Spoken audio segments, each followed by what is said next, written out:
Welcome back to Arise Prime Time. I'm Charles Enyegolu, and this would not be prime time without the presence of our analyst to give his personal perspective on the news and issues we discussed here on the program. And today, I'm joined for the rest of the show by the public affairs commentator, Arise News analyst, and head of mass communications at Bayes University in Abuja, Professor Abiodun Adeniyi. Great to see you, Prof. Let's start with one of the big issues that was addressed by Senator Shehu Sani, which is these new figures that have come out about poverty in this country. What's your take on that?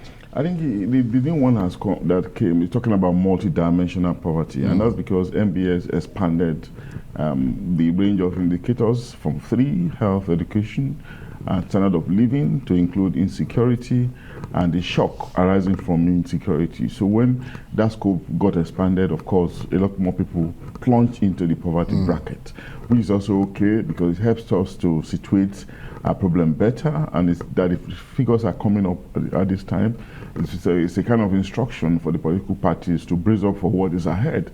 Because the question is not about seeking power, but seeking power to what end? And the end that is most important is, of course, improving the people's standard of living. Governance across the world are measured by how well they can tend, to the vulnerable, the economically vulnerable, the poorest of the poor, the deprived, the depraved, the have-nots, those who suffer, the underprivileged generally. So calling attention to it at this time is a welcome development, but we also have to realize that these multidimensional measurements, was sponsored, or maybe it came under the auspices of multilateral organization once more, maybe the United Nations or World Bank, as the case could be, with the support, of course, with the ground support of the MBS. At some point in the future, we should begin to look inwards, to do some of this computation ourselves, and of course, strengthen the value chain of statistics in terms of generation, implementation and administration, because the world we are in is a world of increasing complexities that need us to understand the patterns of situations, and so that we can actually deal with them. Absolutely, and those patterns can be determined essentially through data, statistics, as the case could be. No, I think I absolutely agree with you. But the fact, of course, is that, all you have to do is look around and you can see that people are certainly getting poorer. And one of the big things from that is the fact that, I suppose, he is a politician who is from the PDP, but he was making the point that, the APC government had told us they're going to pull 100 million people out of poverty in 10 years, and they've now had a few years, and it's got worse. Well, it's okay. We expect him to talk like that. I remember when the president promised to take 100 million people out of poverty, and I think he said it about a year or two ago, and every year, the last year or so, they said they have taken 10 million. He was trying to mimic or copy what has happened in 2 Asian countries, yes, from his example. But what matters is we also have to understand that our population is growing, At the other time, it was about 80-something million. Now it has grown to about 130-something million or so, 63%. Our population is growing. No, well, it's grown to 216 million. No, I mean the level of poverty bracket. Yes, it's gone to 133 million. That's right. So if it is growing and poverty and resources are dwindling, of course we should expect that there's no consequential improvement in terms of quality of life, and that is going to be reflecting, in how we gauge the living standard of people, which is why we're talking about poverty. So it's not something that is not unexpected. It's something that is expected because we haven't really made any qualitative structural improvement in our economy. Yeah, but who's responsible for that?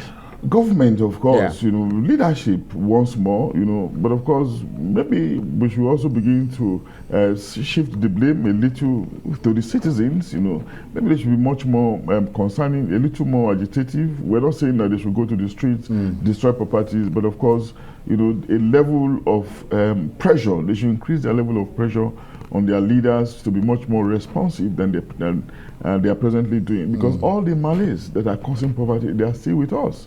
There's still the absence of transparency, the absence of accountability. Corruption is still right. And looking at the way that the population is rising, I mean, you would have thought that the government would be coming up with very clearly discernible policies on how to manage population growth. It's going to be very difficult, Charles. This is not the first time that we're probably talking about this. It is rooted in cultures and religion, across the country. And Nigeria is a very complex society, where you have to deal with the mind. When the mind is constructed along a certain line, it takes some level of education, some level of understanding and exposure, to tilt it towards the one that is probably ideal. People just believe that they can procreate, thinking that providence will take care of those children.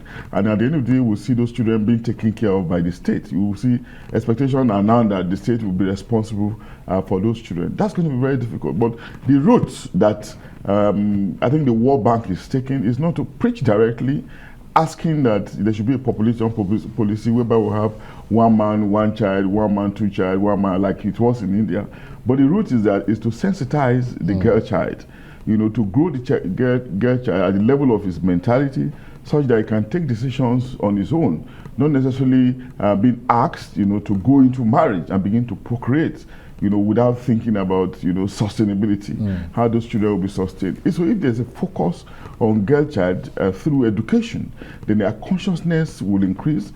They can take ownership of their decision, and of course, at some different levels again, we can begin to reduce our population. But do you remember we discussed this before, and I said, but President Babangida tried it, saying that maybe for every woman it should be 4 kids, and it just end there. It was not something that was enforceable, because how are you going to enforce it with illiteracy, with people thinking that you are infringing on their rights and all of that. So control mechanism was going to be very poor, and of course the thing just died down like that, and that's why we are where we are. But it's not to say that we cannot still try, but we have to think of new ways of addressing it, just like the World Bank is doing, and just that we can still do, but just not just to leave it and assume that it's something. Well, I mean, I I think most people would say that the government has not come up with very clear plans on how to deal with it, because of course poverty leads to overpopulation, which leads to